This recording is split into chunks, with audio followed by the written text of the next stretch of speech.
أجمعين. أما بعد فقد قال الله تبارك وتعالى وقوله الحق.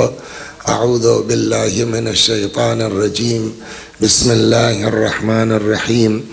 فمن كان يرجو لقاء ربه فليعمل عملا صالحا ولا يشرك بعبادة ربه أحدا. صلوات بر محمد و آل محمد.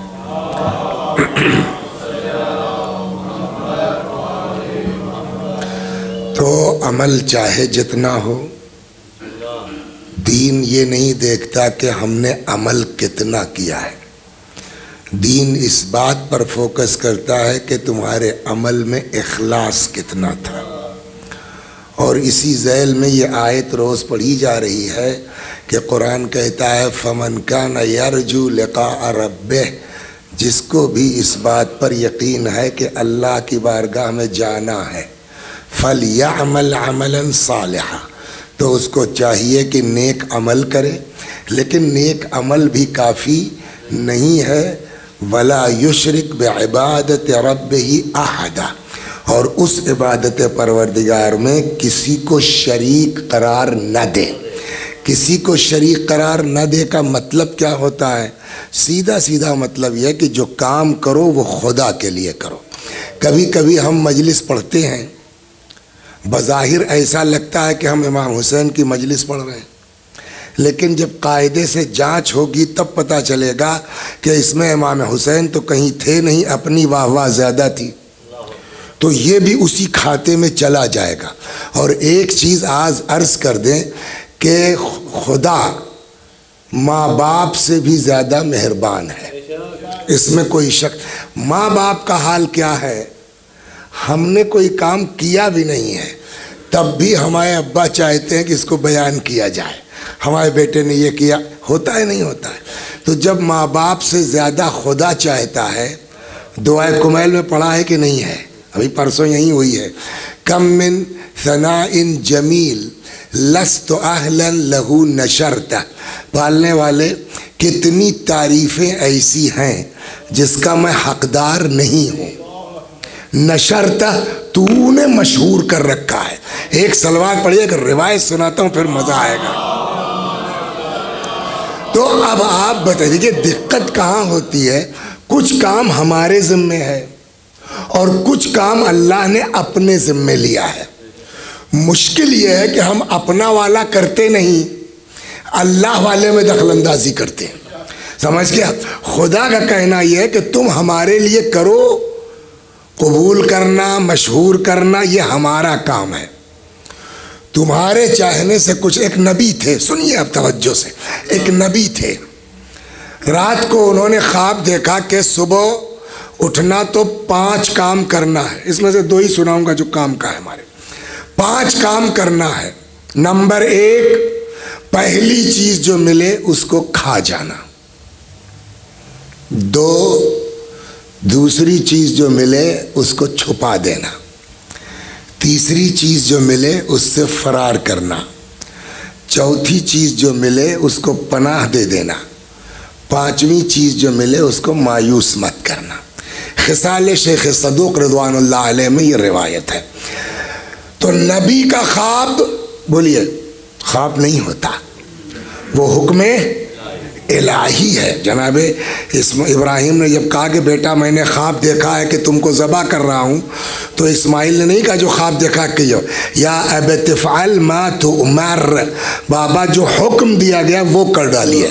تو اس کا مطلب کیا ہوا کہ نبی کا خواب نہیں ہے، حکم خدا ہے. اب یہ صبح اٹھے، پہلا کیا تھا سر؟ جو چیز دکھائی دے اسے. جیسے ہی باہر نکلے بڑا سا کالا پہاڑ. یا علی مدد، پہاڑ کون کھا لے گا؟ دیکھیے یہی فرق ہے ہم لوگوں میں اور انبیاء میں. ہم ہوتے رہے یار کیا ہوئی، خواب ایسے کوئی ہوگا، پہاڑ کوئی کھا لے گا، بیٹھ جاتے. لیکن نبی ہیں، ان کا خواب پتہ ہے کہ ہمارا خواب حکم ہے.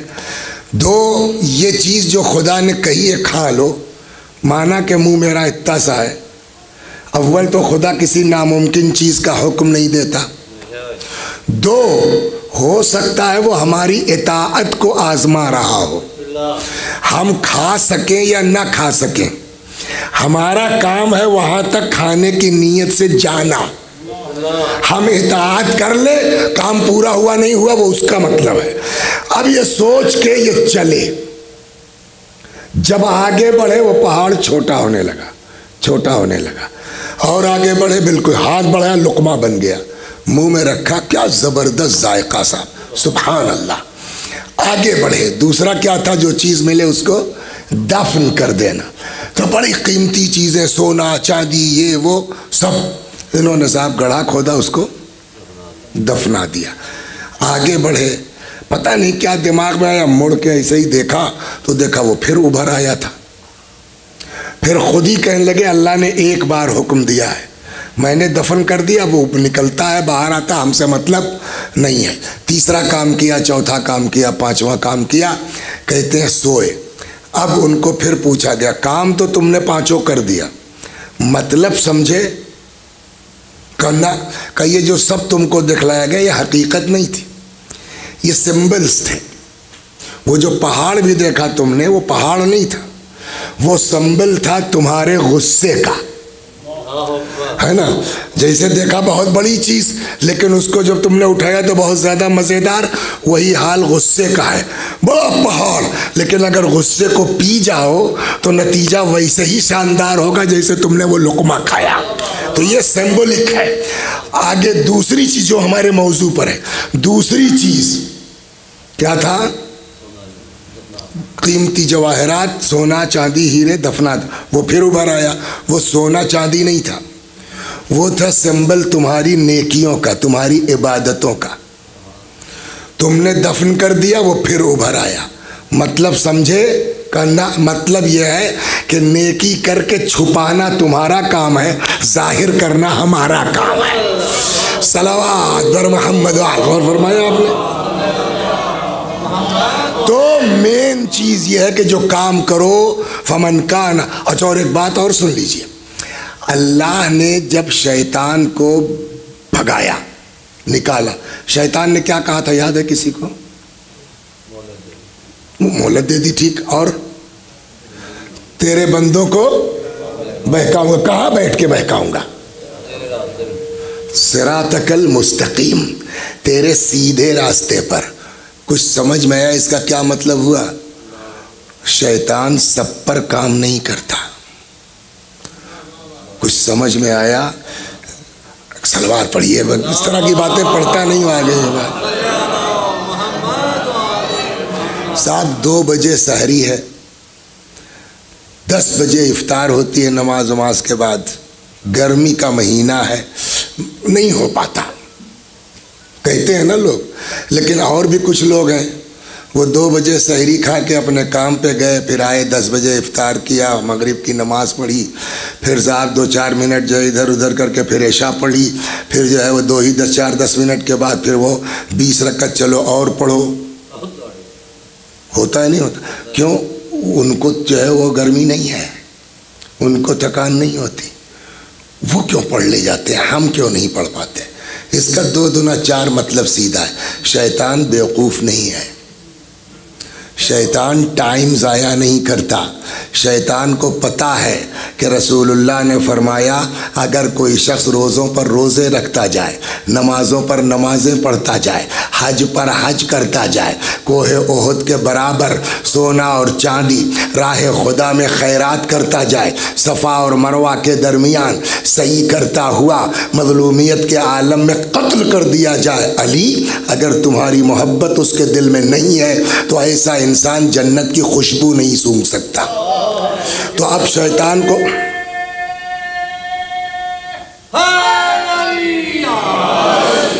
شیطان کو پتہ ہے کہ جہاں عشق اہل بیت نہیں ہے وہاں کی نماز سے کوئی فائدہ نہیں، روزے سے کوئی فائدہ نہیں، حج سے کوئی فائدہ نہیں، تو جاؤ کرو، ہم کیوں روکیں؟ لیکن جہاں محبت علی ہے وہاں ایک چیز اور لگی ہے، الصلاۃ عمود الدین، ان قبلت قبل ما سواہا و ان ردت رد ما سواہا. نماز دین کا ستون ہے، نماز قبول تو سب قبول. اب شیطان دیکھتا ہے یہ سب تو محب اہل بیت ہیں، یہ سب عاشق اہل بیت ہیں، اگر نماز بھی ان کی صحیح سے ہو جائے گی تو یہ تو جنتی ہو جائیں گے، لہٰذا سب کو روکنے کے بجائے علی والوں پہ کام کرتا ہے. صلوات سمجھ میں آئی نہیں؟ لہٰذا سب سے زیادہ خوف اور سب سے زیادہ ڈر اور سب سے زیادہ دہشت شیطان کے لیے ہم کو ہونا چاہیے. اور آپ میں بھی جو جتنا مومن ہوتا جائے گا، توجہ فرما رہے ہیں، شیطان اس پر اتنی کوشش کرتا جائے گا. ڈر لگتا ہے کہیں زیادہ نہ ہو جائے. صلوات پڑھیے، سناتا ہوں میں آپ کو. کل سے ہم ایسا نہیں ہے کہ ہم اپنے میں کام کر رہے ہیں اور شیطان ہم سے غافل ہے، نہ. وہ باقاعدہ میٹنگیں ہوتی ہیں کہ اس کو کیسے بہکانا ہے، اس کو کیا کرنا ہے، اس کو کیا کرنا ہے. سنا ہوا آپ کو؟ تو ایک چچا میاں تھے، دعا کیجئے خدا شیطان کو پہچاننے کی توفیق عطا فرمائے. کبھی کبھی ایسا ہوتا ہے شیطان ہمارے بغل میں ہوتا اور ہم نہیں پہچان پاتے. صلوات. ابھی سنا رہا ہوں میں آپ کو قصہ. خوب تو چچا میاں تھے، بڑے نمازی، بڑے اللہ والے، بڑے مومن. شیطان نے کہا کہ میٹنگ بلائی، کہا بھائی چچا میاں ہیں، ان کو کیسے ہٹایا جائے، ان سے کچھ کرواؤ گڑبڑ. تو بڑا مومن آدمی ہے. تو ایک نے کہا کہ سر ہمارے ذمہ کر دیجئے، ہم بہکا لیں گے. کل آؤ پروجیکٹ اپنا دو، کیسے کیا کرو گے. تو اس نے کہا صاحب مال اور دولت کا نہ، یہ اتنا بزرگ ہو چکا ہے، اس کو اب مال دولت کوئی لالچ نہیں رہی، وہ کام نہیں کرے گی. دوسرے نے کہا سر ہم، کہ تم بتاؤ. کہا عورت بن کے. کہا 80 سال کا بوڑھا یہ بھی تمہارے بہکانے میں نہیں آئے گا. تیسرے نے کہا سر ہم کو دے دیجئے، ہم ان کا کام کر دیں گے. کہ تم اپنا کہا صاحب جیسے یہ ہے ویسے بن کے، مومن ہے مومن بن کے، نمازی ہے نمازی بن کے، کہاں تم کر سکتے ہو. شیطان کس قوم کا ہے؟ جن. کان من الجن. جن کی خصوصیت یہ ہے کہ یتشکل باشکال مختلفہ، جن جو چاہے شکل اختیار کر سکتا ہے. تو وہ آدمی بن گیا، آ کے مسجد میں نماز پڑھنا شروع کر دی. اچھا چچا میاں بھی پڑھتے تھے. دیکھیے ایک بات بتائیں، ہم سمجھتے ہیں کہ بہت مومن ہیں، جب بات آتی تب سمجھ میں آتا ہے کہ کچھ نہیں ہے. میں اکیلا ہوں، مجلس ختم ہوئی، سبحان اللہ مولانا کیا بات ہے، واہ آج تک ایسی مجلس نہیں سنی. تو ہم کیا، ارے نہیں میں کس قابل ہوں، محبت آپ کی، حسن سماعت، یہی کرتے ہیں نا ہم لوگ. چلیے صاحب مولانا، یار مولانا بہت ٹھیک آدمی. ایک دوسرا ذاکر آ گیا، اس نے صاحب بڑھیا پڑھنا شروع کی. اب وسیع حسن صاحب کا چہرہ دیکھیے، اگر چہرہ نہیں بدلا تب تو ٹھیک ہے اندر سے، لیکن اگر چہرہ بدلنے لگا تو اس کا مطلب وہ سب دکھاوا تھا، ابھی تمہارے اندر وہ ایمان نہیں آیا ہے. یہ بہت سخت، بڑا کام کرنا پڑے گا، بڑی محنت کرنی پڑے گی، تب آدمی اس منزل پر آتا. وقت بھائی ورنہ ایک بزرگوار کا واقعہ سناتا آپ کو، کل دیکھیں گے. صلوات بر محمد. تو جب تک یہ اکیلے تھے تب تک تو کوئی بات نہیں، بڑے نمازی پرہیزگار.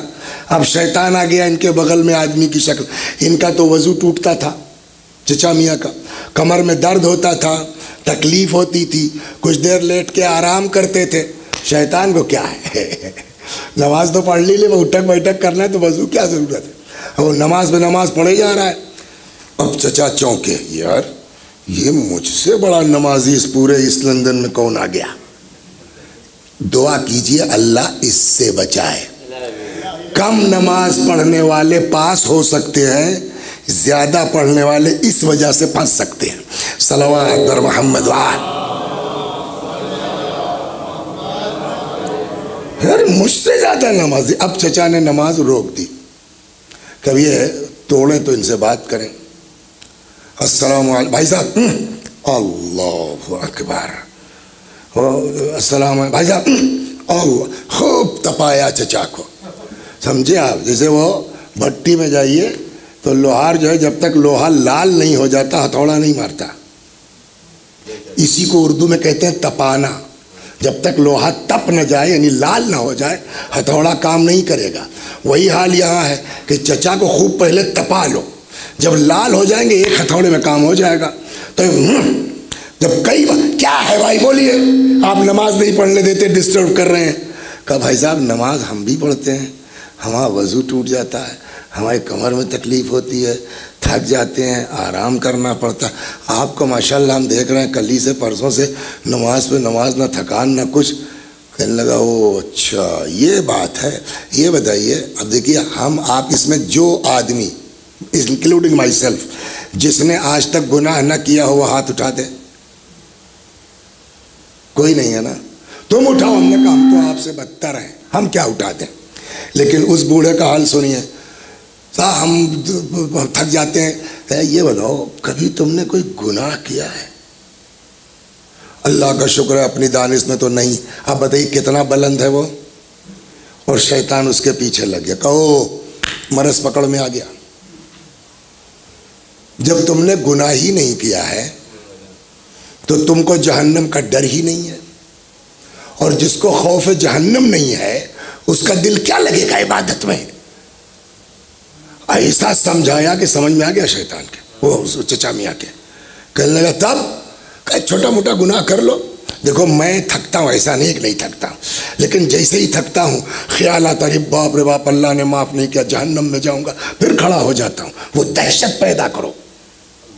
کہ کیسے؟ کہ جاؤ چھوٹا موٹا گناہ کر لو. کہ صاحب ہم نے تو کبھی کچھ کیا نہیں, آپ ہی بتائیے. اس نے ایڈریس بھی بتا دیا, فلاں جگہ چلے جاؤ. یہ چچا ایمان اور تقوی میں مشہور تھے. وہاں جب پہنچے اڈے پر تو ہڑکم مچ گئی, اور یہ فلاں آ گئے. تو سب یہی سمجھی کہ تقریر کرنے آئے ہیں, سمجھانے آئے ہیں, گناہ مت کرو, یہ نہ کرو, وہ نہ کرو. پورا ہڑکم. تو جو اس اڈے کی سردار تھی وہ بیچاری چادر وادر اوڑھ کے آئی کہ چلے بھائی آدھا گھنٹہ سن لیتے ہیں ان کی بھی. اور بیچاری بڑی تہذیب سے جی انکل فرمائیے کیسے آئے. کہ کیسے کیا, جیسے سب آتے ہیں. آئے آپ کہاں بھائی, اس عمر میں آپ کا ایک نام ہے, آپ کی پرہیزگار. یہاں کہاں, یہ کس نے سمجھا دیا آپ کو, اس عمر میں کہاں آ گئے آپ. کہنے لگا اس میں بیٹا مسئلہ یہ ہے کہ عبادت میں دل نہیں لگتا. دیکھ رہے شیطان کیسے بہکاتا ہے, عبادت میں دل نہیں لگتا. یہ کس نے سمجھایا آپ کو؟ کہ وہاں مسجد میں ایک بزرگ تھے بڑے نمازی پرہیزگار, انہوں نے بتایا ہے. اب دیکھیے وہی میں نے کہا دعا کی. یہ شیطان کے بغل میں رہ کے چلے آئے, نہیں پہچان پائے. وہ عورت گناہوں کے مرکز میں سنتے ہی کہتی ارے چچا کس کے بہکائے میں آ گئے, وہ شیطان تھا. صلوات بر محمد. سمجھ میں آیا؟ اگر نہیں بڑا مومن کا, مومن کا یہ بتائیے سیدھے 2 دونا 4, کیا مومن کسی کو گناہ کی رائے دے سکتا ہے؟ وہ شیطان تھا. مومن کسی کو گناہ کرنے کا مشورہ. اسی لیے میں اپنے لڑکوں سے جوانوں سے یہ کہتا ہوں جس سے چاہو دوستی کرو, اٹھو بیٹھو آؤ جاؤ. جیسے ہی دیکھو کہ تمہارا دوست تم کو گناہ کا مشورہ دے رہا ہے, ارے یار اس میں کچھ نہیں, چلو آؤ, فوراً سمجھ جاؤ کہ اب یہ دوست تمہارا دوست نہیں رہ گیا, اس کے اندر شیطان گھس چکا ہے. اس لیے کہ مومن کسی کو گناہ کا مشورہ نہیں دے سکتا. صلوات بر محمد.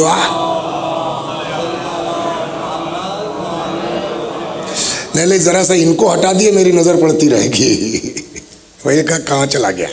صلوات بر محمد و آل محمد. بس بس بس ٹھیک ہے. تو دیکھیے کبھی کبھی اللہ نہ کرے کوئی کسی کا مرید ہو جائے, اتنے کے باوجود ارے نہیں بڑا مومن آدمی تھا, تم کیسے کہہ سکتی ہو, میں نے دیکھی ہے نماز اس کی, کیسا گڑ گڑا کے پڑھتا تھا, رو کے پڑھتا تھا. اس نے کہا اچھا ٹھیک ہے, آپ کیوں آئے ہیں؟ تاکہ گناہ کے بعد عبادت میں دل لگے نا, جہنم کا خوف ہو. گارنٹی ہے کہ آپ گناہ کے بعد زندہ رہیے گا. اگر درمیان گناہ مر گیا, اٹیک پڑ گیا تو کیا کیجیے گا؟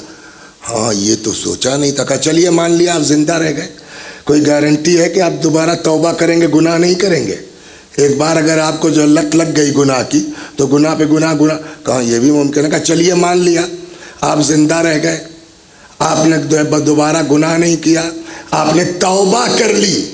اللہ سے کوئی اسٹیمپ لکھوا کے لائے ہیں کہ اللہ ضرور معاف کرے گا؟ خدا معاف کرنے پر مجبور نہیں ہے. اس نے کہا ہے ہم ان لوگوں کو معاف کرتے ہیں کہ جو نادانی میں گناہ کرتے ہیں. آپ اس عمر میں سمجھ بوجھ کے آئے ہیں؟ کہا ہاں یہ بات بھی صحیح ہے. کہا چلیے مان لیا آپ زندہ رہ گئے, آپ کو توفیق توبہ مل گئی, اللہ نے توبہ قبول کر لی, خدا نے آپ کو معاف بھی کر دیا. یہی تو آخری چیز ہے نا. چچا بتائیے نیا کپڑا جس میں کوئی داغ و دھبا نہ ہو وہ بہتر ہے یا کالک لگ گئی ہو کاٹ کے اس کے اندر چکتی رکھ کے پھر سے رفو کیا گیا ہو وہ بہتر ہے؟ کہ بات تو تمہاری صحیح ہے. کہ لگے چچا جائیے آپ کیسی بات کرتے ہیں آپ, وہ شیطان تھا. کہ مگر تھا ابھی بھی سمجھ میں نہیں آ رہا ہے. تب اس نے کہا اچھا ٹھیک ہے نہیں سمجھ میں آتا آپ کے, آپ جائیے اس مسجد میں. اب آپ کو وہ وہاں دکھائی نہیں دے گا. کیسے؟ کہ شیطان کی دوسری پہچان ہے راز کھلنے کے بعد نظر نہیں آتا ہے. صلوات در محمد وآل بھاگ لے گا بس. تو کچھ سمجھ میں آیا نہیں؟ کسی کی کوئی گارنٹی نہیں ہے. ڈرتے رہو مولانا صاحب ہر وقت, کب اور کیسے گھما دے گا ہم سمجھ بھی نہیں پائیں گے. بہرحال چچا گناہ کیے بغیر نکل آئے. یہ واقعہ ہے جناب موسیٰ کی زمانے کا. اللہ نے ملک الموت سے کہا جاؤ اس عورت کی روح نکال لو. وہ مر گئی. موسیٰ پہ وہی نازل ہوئی, موسیٰ جاؤ ایک خاص کنیز کا میرے انتقال ہو گیا ہے, ذرا اپنی دیکھ ریکھ میں اس کا دفن وفن کرواؤ. بدنام عورت تھی. موسیٰ نے کہا پھالنے والے میں پبلک کو کیا جواب دوں گا, پبلک سوچے گی کہ حضرت موسیٰ سے اس سے کیا مطلب, بھائی آ گئے ہیں. اللہ نے کہا موسیٰ مانا کہ وہ گناہ گار تھی لیکن اس نے میرے ایک ایسے بندے کو گناہ سے بچایا ہے جس نے زندگی میں گناہ نہیں کیا تھا. کچھ سمجھے آپ؟ تو گناہ نہ کرنا اپنی ایک فضیلت ہے لیکن دوسروں کو گناہ سے بچا لینا یہ معمولی مرتبہ نہیں ہے.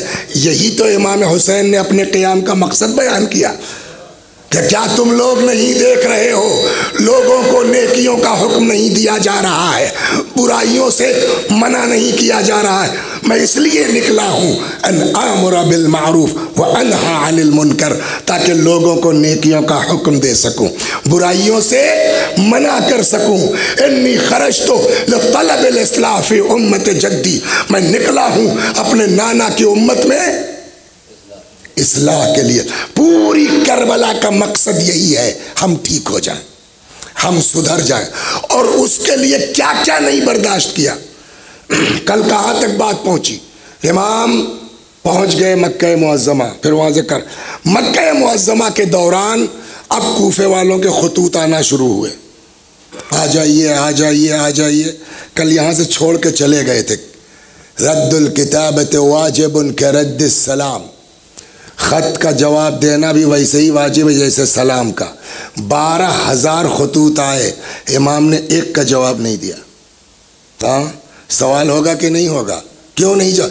اور لاسٹ میں جو خط آیا ہے اس میں جواب کے بجائے پورا نمائندہ بھیج دیا کہ ذرا سا اگر آپ خط کے مضمون پہ غور کریں گے نا بات جتنے خطوط 1,000-12,000 آئے سب میں ایک چیز کامن تھی, ہمارے دریا لہلہا رہے ہیں, تلواریں چمک رہی ہیں, دریا بہہ رہے ہیں, کھیتیاں لہلہا رہی ہیں, اے حسین آ جائیے.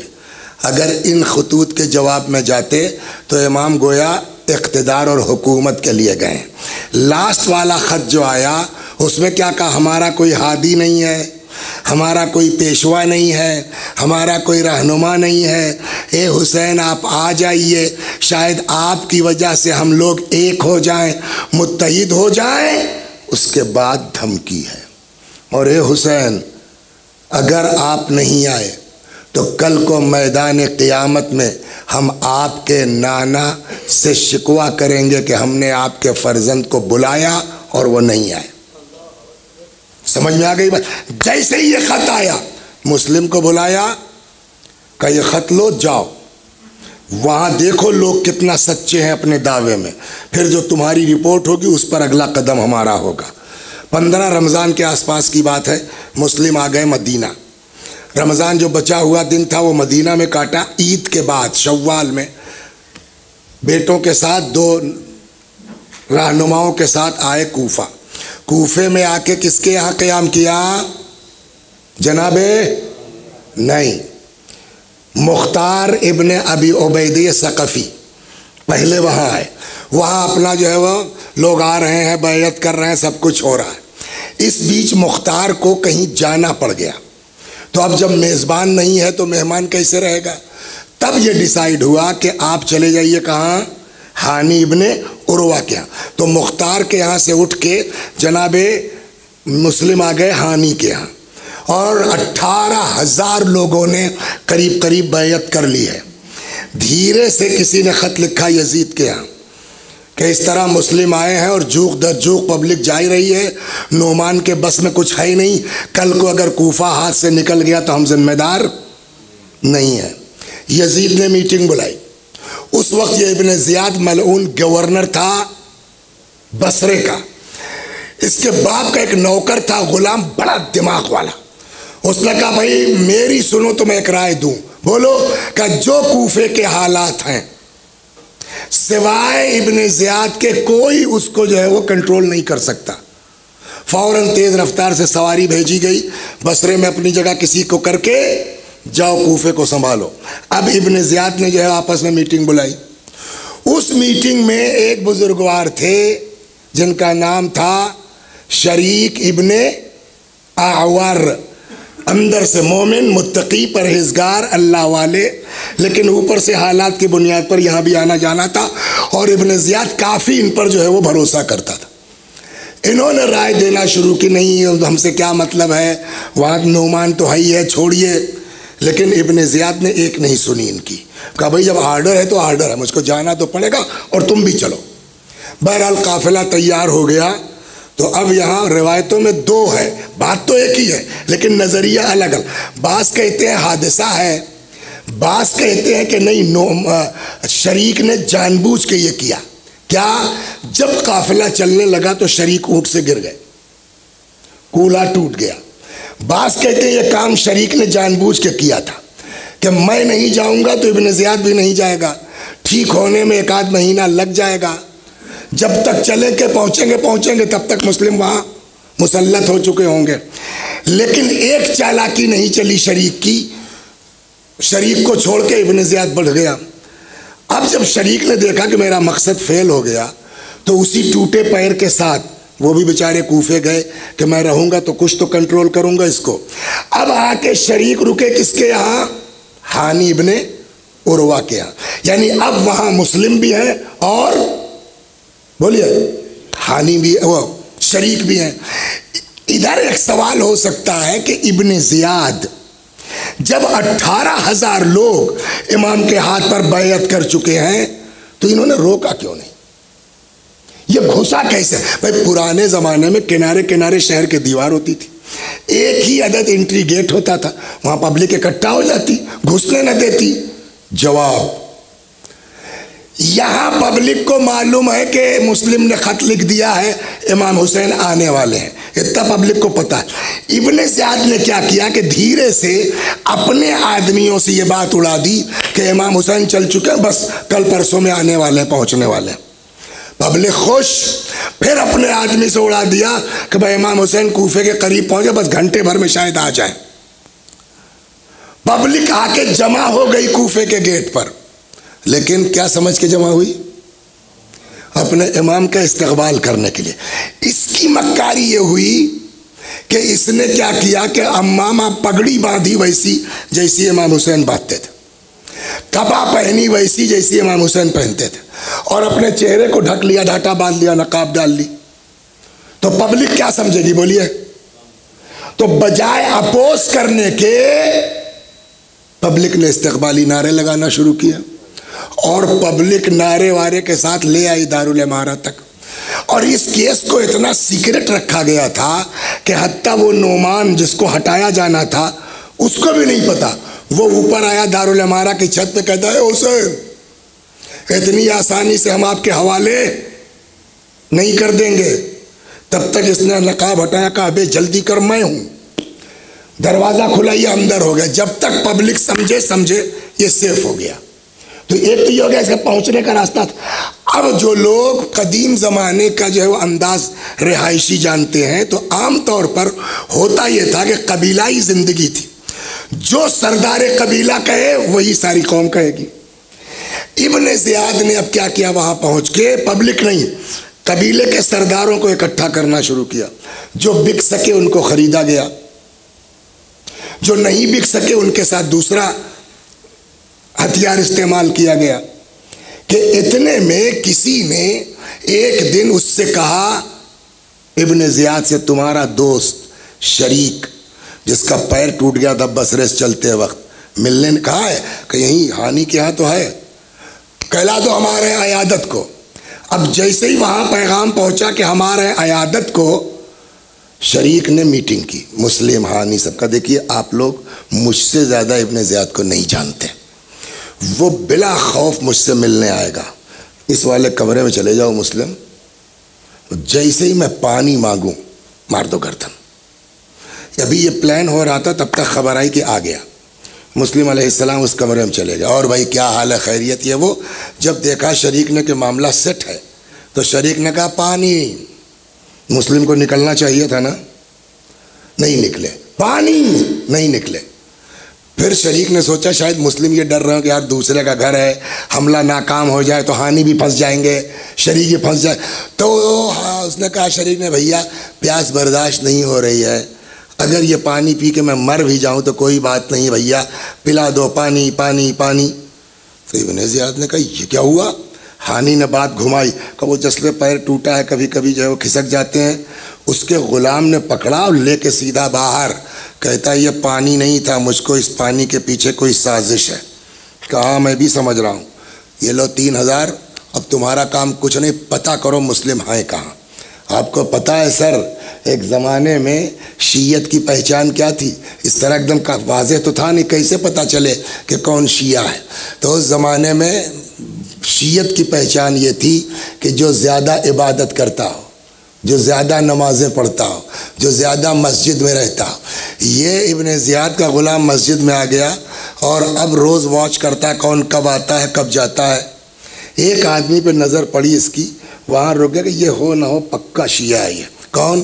مسلم ابن اوسجہ، جو کربلا کے شہیدوں میں ہیں، تب تک نہیں گئے تھے۔ ایک آیا کہنے لگا ایک دن کہ مسلم صاحب ہم باہر سے آئے ہیں، ہم نے سنا ہے کہ میرے مولا کے سفیر یہاں آئے ہوئے ہیں، تو سوچ رہا تھا کچھ پیسہ تھا میرے پاس خمس کا، وہ بھی دے دیتے، بیعت بھی کر لیتے۔ مسلم ابن اوسجہ نے کہا یار غلط ڈائل کر دیا، میں کیا جانوں مسلم کون ہے کہاں ہے۔ اب اس نے کہا لگتا ہے اعتبار نہیں ہے میرے اوپر۔ خوب نماز عبادت شروع کی۔ ایک دن آتا کہتا بھیا اب تو یقین ہوا کہ ہم اپنے ہیں۔ مسلم نے کہا ہاں تمہاری نماز دعا سے لگتا تو ہے، اچھا آؤ بھائی، یہاں سے چوک ہو گئی۔ آیا ہانی کے گھر، مسلم کے ہاتھ پہ بیعت کی، 3000 دے دیا خمس کے نام پر۔ آ کے ابن زیاد سے کہتا ہے کہ مسلم کو کہیں ڈھونڈنے کی ضرورت نہیں ہے، مسلم ہانی کے یہاں ہے۔ سپاہی بھیجے گئے، ہانی کو بلا لاؤ۔ قبیلے کے لڑکوں نے کہا مت جائیے۔ ہانی نے کہا دیکھو ہمارا کوئی جھگڑا نہیں ہے سرکار سے، اور اپنی طرف سے شروعات نہیں کرنا چاہیے، جاتا ہوں دیکھتا ہوں کیا بات ہے۔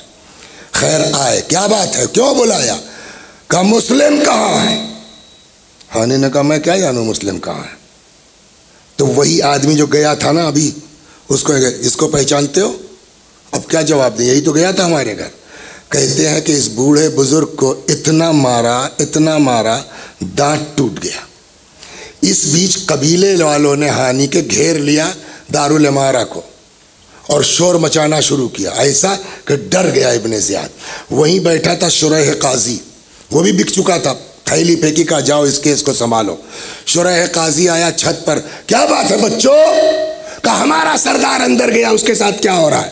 کہا دیکھو شہر کے حالات خراب ہیں، تمہارے سردار کی ایک حیثیت ہے، تو کیا تم کو اچھا نہیں لگ رہا کہ حالات کیسے سدھارے جائیں؟ تمہارے سردار کے ساتھ میٹنگ ہو رہی ہے، مجھ پر بھروسہ کرو، میں نے کبھی غلط کہا؟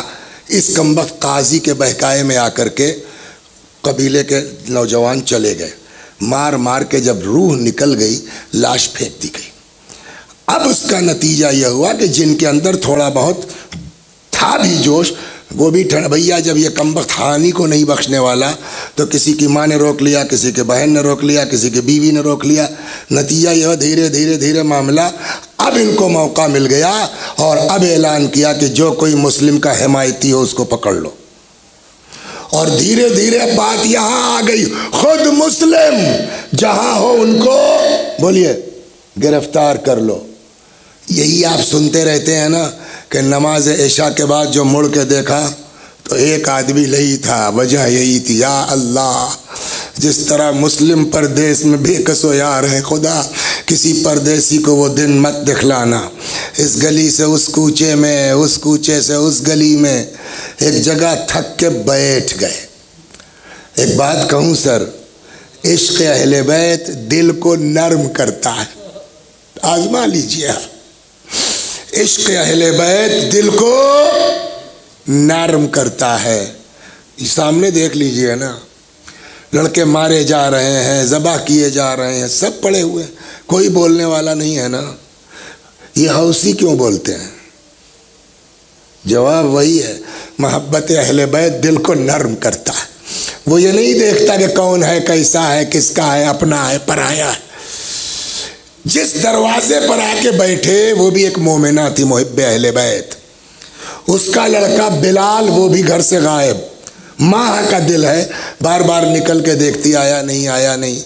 اب جو دیکھا تو ایک آدمی بیٹھا ہے، کہنے لگی بھیا میرا بیٹا گھر سے غائب ہے، مجھے پتا ہے، تمہارے گھر والے بھی میری طرح پریشان ہوں گے، اپنے گھر چلے جاؤ۔ مسلم نے کوئی جواب نہیں دیا۔ تھوڑی دیر کے بعد وہ مومنہ پھر نکلی، دیکھا وہ آدمی بیٹھا ہے، پھر وہی بات کہی۔ مسلم نے سر اٹھایا، فرمایا اماں تھوڑا سا پانی پلا دو گی؟ گئی لا کے پانی دیا، پیالہ پانی پیا، واپس کیا کہا پی لیا پانی نا، اب چلے جاؤ۔ اب مسلم نے کہا کہاں چلا جاؤں؟ جس کا کوئی گھر نہ ہو وہ کہاں چلا جائے؟ کون ہو بھیا تم؟ ہم مسلم ابن عقیل علی کے ارے مولا جلدی اندر آئیے۔ اس نے اندر کر لیا، دروازہ بند گیا، ایک حجرہ دے دیا، دوڑ کے گئی، کھانے پینے کا سامان لے کے آئی۔ مسلم نے کہا مجھے کچھ نہیں کھانا ہے، بس ایک مصلی لا دے۔ پوری رات مسلم ابن عقیل نے مصلی عبادت پہ گزاری۔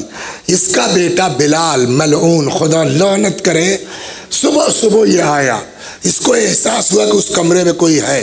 کہتا اماں اس کمرے میں کون ہے؟ کہنے لگی بیٹا کسی سے مت کہنا، بہت عظیم مہمان ہے، مسلم ابن عقیل۔ وہ ملعون وہیں سے اٹھا، سیدھا ابن زیاد کے دربار میں چلا گیا۔ وہاں بیٹھا تھا محمد ابن اشعث نام کا، اس کے کان میں اس نے کہا کچھ۔ ابن زیاد نے کہا کیا کہہ رہا ہے؟ کہہ رہا ہے کہ مسلم کو کہیں ڈھونڈنے کی ضرورت نہیں ہے، مسلم میرے گھر میں ہے۔ کہا لے لو 200 سپاہی، جاؤ مسلم کو گرفتار کر لو۔ گھوڑوں کی ٹاپوں کی آوازیں، ہنہنانے کی آوازیں آنے لگیں۔ مسلم نے لباس پہننا شروع کیا جنگ کا۔ مومنہ تڑپ گئی، کہا مولا مت جائیے، آپ تنہا ہیں۔ کہا میں نہ اہل بیت کی غیرت دیکھیں گے آپ آئے؟ جواب دیا مسلم نے، پتہ ہے کہ اگر میں نہیں جاؤں گا تو یہ ملعون تیرے گھر میں گھس جائیں گے۔ میں کہوں گا مسلم ایک عورت کے لیے اتنی غیرت کی یہ گھر میں گھس جائیں گے، کاش آپ کربلا میں ہوتے تو دیکھتے کس طرح امام کے خیموں میں آگ لگائی گئی۔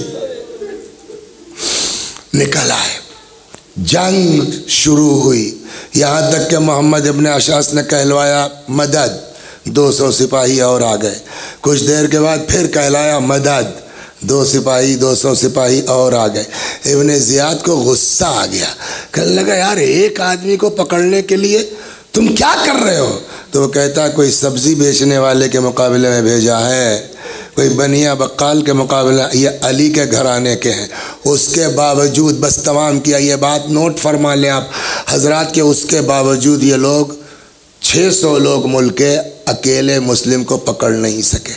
اسی لیے بعض روایتوں میں ہے کہ اگر مسلم کربلا میں ہوتے، امام سجاد علیہ السلام بیمار نہ ہوتے اور حضرت عباس کو اجازت مل جاتی ہے، یہ 3 لوگ پورے کربلا کے لیے کافی تھے۔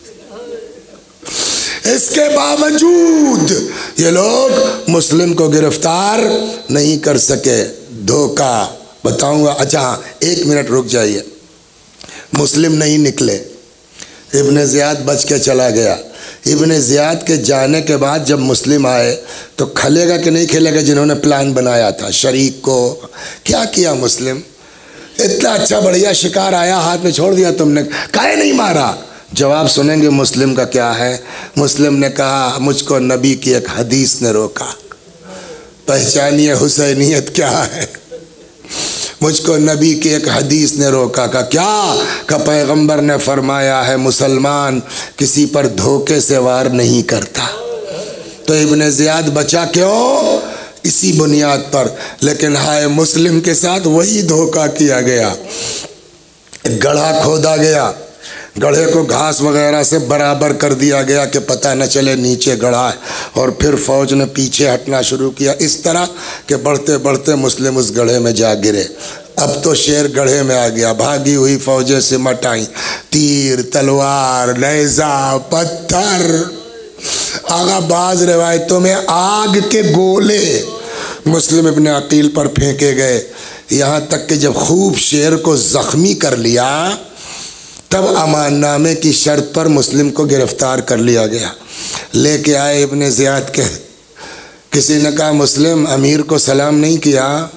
مسلم نے کہا میرا امیر فقط حسین ہے سلام اللہ علیہ, میرا امیر فقط حسین. جب حضرت مسلم کو یقین ہو گیا کہ اب میں مار دیا جاؤں گا, جانتے ہیں فرماتے ہیں کہ میری کچھ وصیتیں ہیں سن لو. کسی نے توجہ نہیں دی. وہیں شمر بیٹھا تھا. شمر نے کہا کہ ابن زیاد نے کہا شمر سے کہ سن لو دیکھو کیا کہتے ہیں. شمر آیا. ہاں بولو. 3 وصیتیں کی ہیں مسلم نے. یہ بھی ہمارے لیے کتنے بڑے سبق کی بات. کا نمبر 1, میں نے امام کو خط لکھ دیا ہے کہ آئیے میری شہادت کے بعد حسین کو کہلوا دینا مولا کوفہ آنے کے لائق نہیں ہے, مولا کوفے مت آئیے گا. 1. 2, میں کچھ مقروض ہو گیا, ظاہراً 700 کے قریب بات کہی جاتی ہے. میری زرہ بیچ کر کے, تلوار بیچ کر کے میرا قرضہ ادا کر دینا.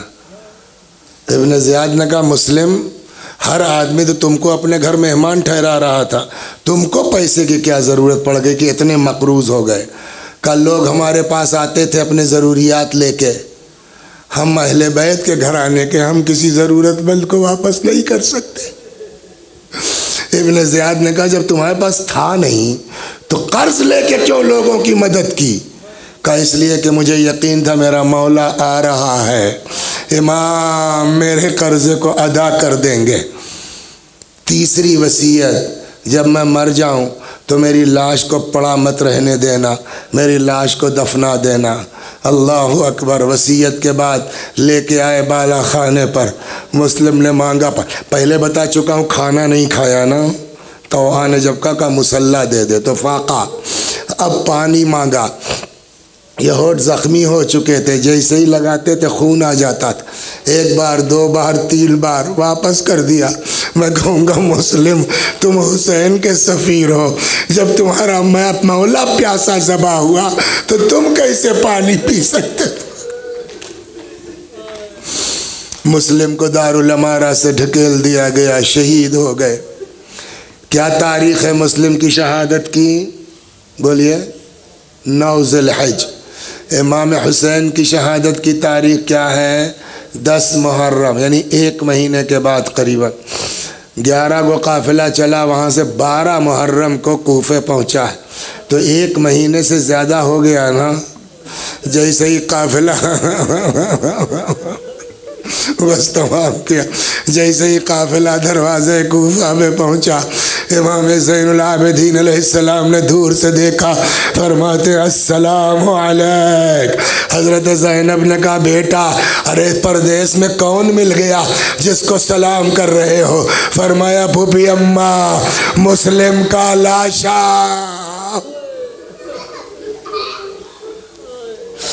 وَسَيَعْلَمُ الَّذِينَ ظَلَمُوا أي منقلب ينقلبون إنا لله وإنا إليه راجعون۔